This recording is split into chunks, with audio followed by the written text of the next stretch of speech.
집에 가는 게 이제 12시 넘어서 집에 가. 그러니까 그 과정이 좀 많이 힘들었어요. 그 사람이 또 다시 연극을 하면 집 나가라는 둥.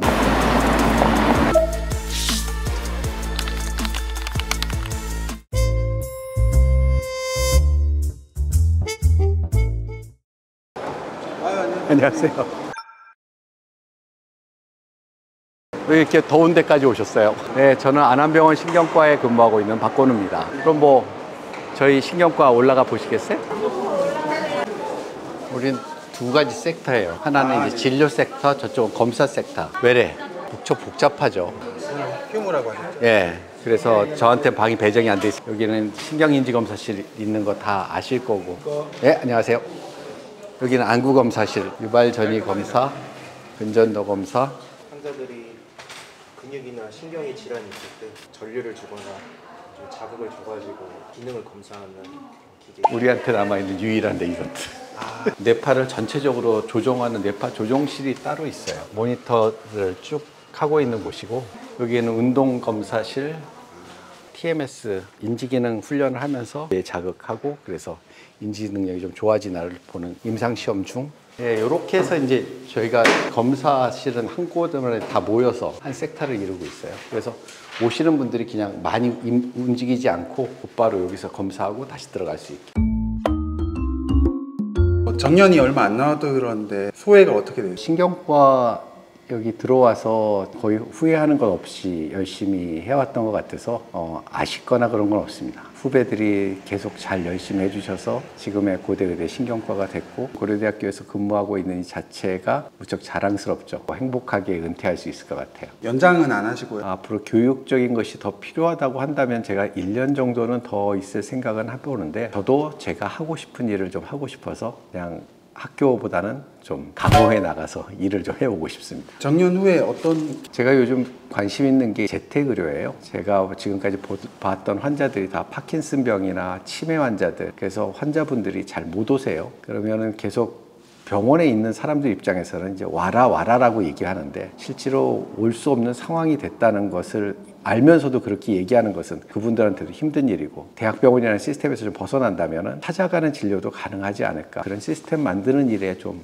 같이 일을 할까 해요. 최근에 심포지엄에서 주로 어떤 내용이 논의가? 뭐 통합 돌봄법이나 이런 것들이 이제 국회를 통과하면서 자기가 살고 있는 곳에서 어떻게 하면 최선의 진료를 받을 수 있을까 했을 때 재택의료, 즉 찾아가는 진료는 상당히 중요한 요소가 됩니다. 그래서 그런 것들을 계속하는 것들. 정신의학과도 뭐? 전 정신과 전문의를 따고 군대를 갔다가 한 3년 동안 다시 생각해 보니까 신경과를 하는 게 더 낫겠다고 생각해 다시 한번 신경과로 다시 레지던트를 해서 2개의 보드를 갖고 있죠. 특별한 이유가 있어요? 정신과를 했기 때문에 뇌를 이해하는 그런 측면, 또 신경과를 했기 때문에 뇌를 이해하는 측면, 두 가지를 좀 왔다 갔다 좀 할 수 있어서 제 나름대로는 환자를 보는 데는 많이 편했고요. 신경과의 뭐 가장 큰 매력이? 뭐니 해도 이제 그 미지의 영역인 뇌를 다룬다는 거죠. 모든 장기는 다 갈아 낄 수 있습니다. 그런데 오로지 갈아 낄 수 없는 것은 뇌뿐이 없거든요. 이건 끝까지 잘 보존해야 되고, 우리가 잘 보존하려면 더 많이 알아야 되는 분야고, 다 알려니까 우리가 알고 있는 여러 가지 기본적인 생물학적인 지식을 뛰어넘어서 인문학적인 지식까지도 다 커버를 할 수 있어야 되는 그러한 상태로 가니까 할수록 매력이 있는 학문이죠. 그리고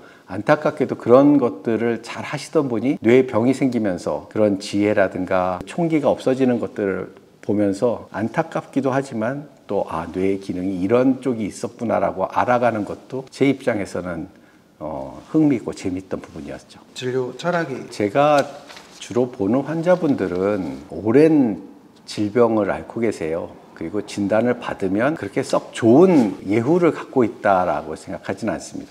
결국에 가서는 이제 파킨슨병은 운동 기능이 점점 마비되고 결국엔 치매로도 빠지고, 치매 어르신들도 점점 힘들게 되고 혼자서 어렵게 되고 가족들도 힘들게 되는 과정을 겪게 되는데, 결국에는 의사가 해야 될 일이 과연 어떤 것이냐라고 했을 때 1차적으로 치료를 해야 되는 부분도 있지만, 치료라는 것을 뛰어넘어서 저희 쪽에서 계속 일을 하다 보니까 위로도 좀 필요하겠다. 이 앞이 안 보이는 힘든 과정을 겪고 있는 가족이나 환자분들한테 좀 그런 것을 좀 전달할 수 있는 의사가 됐으면 좋겠다는 생각을 많이 하고 있어요. 환자를 대하실 때는 같이 동행하는 친구, 내가 의사니까 이렇게 하세요 라고 하는 것은 대수는 안 하려고 노력하고 있습니다. 저는 고려대학교 의과대학 교우회 사무국의 사무국장을 맡고 있는 조명희라고 합니다. 일주일에 몇 번 보세요? 두어 번? 얼마나 오래 같이? 교우회 임원으로 활동하신 지가 몇 년 되셔서 제가 입사하고 좀 오랫동안 계속 보고 있습니다. 평소에 잘해주시는? 엄청 자상하시고 친절하고 꼼꼼하게 잘 불만사항? 바쁘신데도 너무 친절하게 봐주셔서 그런 것들이 불만이죠. 좀 한가하게 신경을 안 써주셔도 되는데 삐고 그러시죠? 절대 그렇지 않습니다. 연말에 저희한테 선물도 해주시고 너무 행복하게 잘 살펴주셔서 감사하고 있습니다. 연극은 뭐 어떻게? 대학교 다닐 때 연극반을 했어요. 의대 다니고 간호대 다니는 친구들 다 모여서 하는 연극반이 있었고요. 그리고 그 연극반에서 연극 공연을 했었고, 또 지금 제가 사랑하는 아내도 거기서 만나서 결혼도 했고, 저한테는 여러 가지 의미 있었던 것이고, 그리고 연극반 활동을 뭐 그렇다고 계속 할 수는 없죠. 뭐 의사가 되고 했기 때문에 40년 동안 연극을 안 하다가 이번에 이제 저희가 그 연극 공연을 OB라고 그러죠. 올드보이즈. 의과대 학생이 아닌 의사인 사람들끼리 모여서 연극을 몇 차례 올린 적이 있어요. 그 팀들이 모일 때마다 관심을 갖고 있다가 이번에 이제 학생들이 놀고 있잖아요. 동아리 활동을 열심히 하더라고요. 그래서 14명이나 그 연극반에 들어온 거예요. 그래서 그렇다면 내가 한번 가서 걔네들하고 한번 만나봐야 되겠다. 그래서 시작을 한 거죠. 그러니까 뭐 계속적인 취미생활을 한 것이 아니라 옛날에 연극반 활동을 하다가 올해 3월 달에 연극 공연을 마치게 됐고, 한 6개월 정도 이제 그 친구들하고 계속 작업을 했었던 거예요. 어떤 역할이시죠? 주인공은 아닌데 홀스토메르라는 작품에 원작은 톨스토이가 아닌데 톨스토이한테 누군가 써서 줬어요. 그런데 톨스토이가 거의 말년에 이걸 이제 누군가 준 그 대본을 본 거죠. 이게 너무 좋은 거야. 그래서 자기가 각색을 해서 다시 발표를 합니다. 홀스토메르라는 중편 소설이고, 그 중편 소설을 대본으로 만들어서 올리게 된 러시아 작품이에요. 그래서 이제 말이 나오고요. 그리고 이제 사람이 나오는데 공작이라는 직위를 가진 세롭스키 공작이라는 역할을 했었죠. 사람 쪽에서는 주인공에 가깝다. 연출은 SNL로 유명한 김민교 선생님. 그분이 원래 정통 연극을 했고. 그분이 왜? 나이가 많아, 제일 제가. 작은 거 괜히 줬다가는 혼날 것 같고. 막. 제가 80학번이고, 예. 이번에 같이 한 학생들 24학번이에요. 44년 차인 친구들하고 같이 이제 연극을 올려. 그 자체가 저한테는 큰 의미가 있어요. 뭐 에피소드가 있으시죠? 매일매일이 뭐 저거 새로운 저한테는 경험이었고, 연습 기간이 한 몇? 6개월 정도 됐어요. 근데 이제 초반에 한 3개월은 일주일에 한 번 모여서 연습했고, 막판에도 밤 7시 반에 모이게 되죠. 왜냐하면 다들 생업이 있으니까. 학생들도 7시 반에 모여서 집에 가는 게 이제 12시 넘어서 집에 가요. 그러니까 그 과정이 좀 많이 힘들었어요.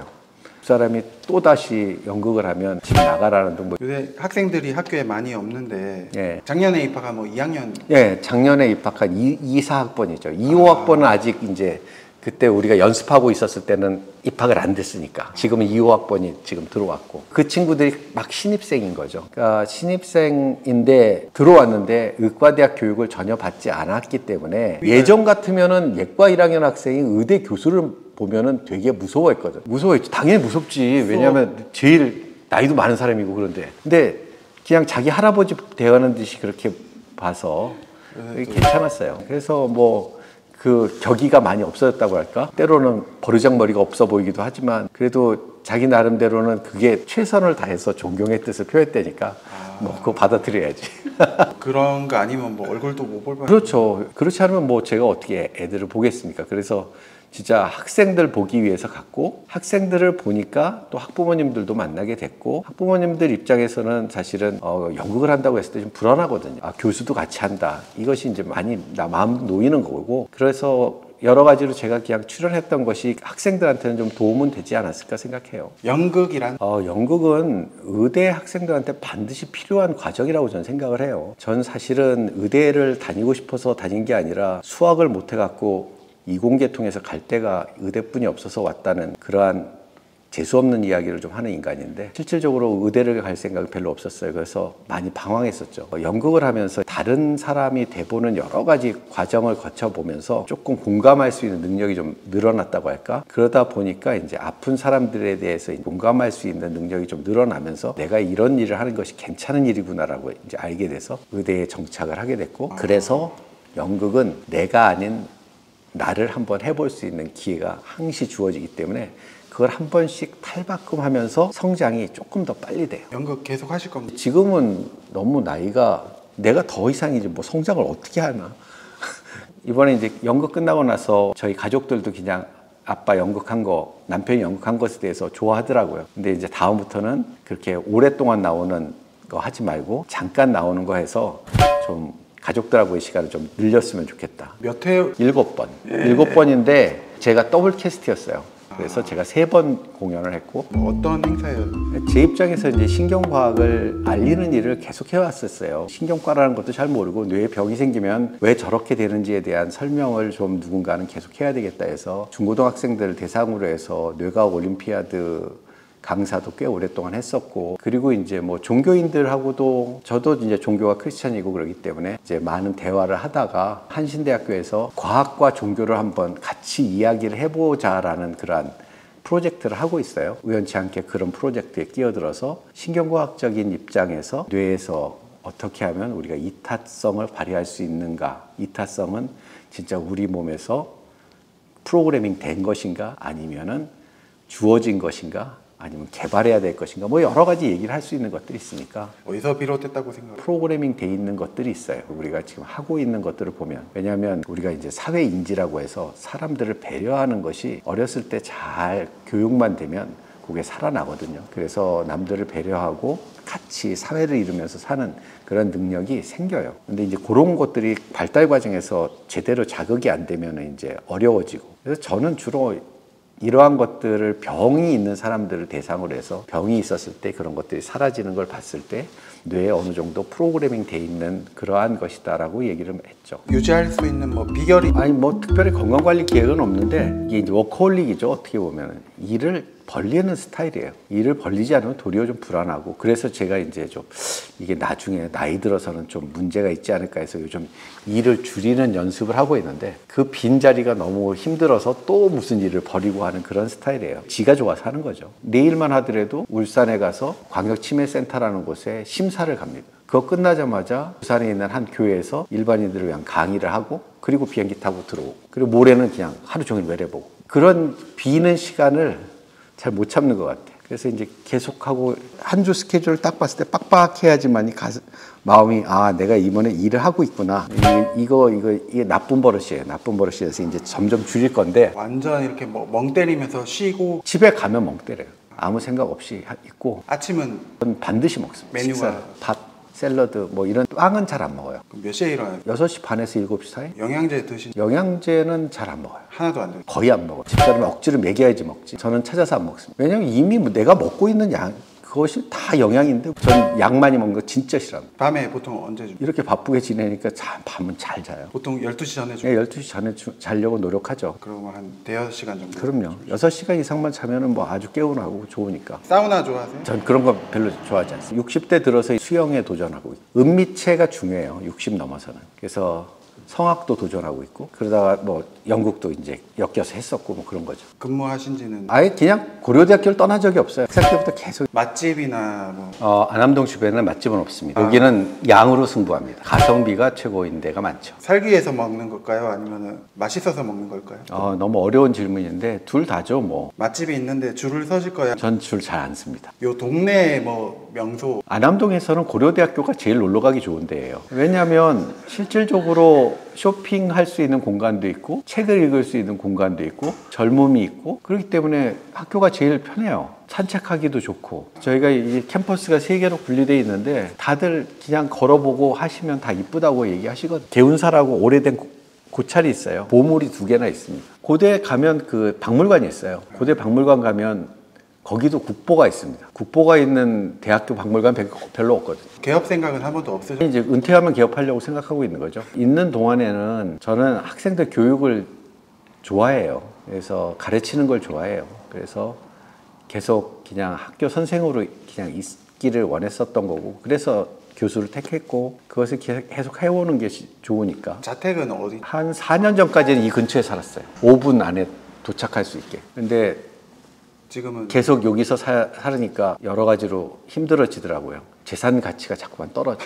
지금은 옥수동에 살고 있습니다. 정년퇴직 하시면은 여기에 뭐 계속 오실 건가요? 아프면은 여기 오겠죠. 아. 아프면 여기 분명히 올 거고, 예. 또 뭐 여러 가지 행사가 있으면 또 오겠고, 또 후배들이 여기 있으니까 또 놀러 오겠고, 그런 거죠. 너무 고생 많으셨습니다. 네. 네, 들어가세요.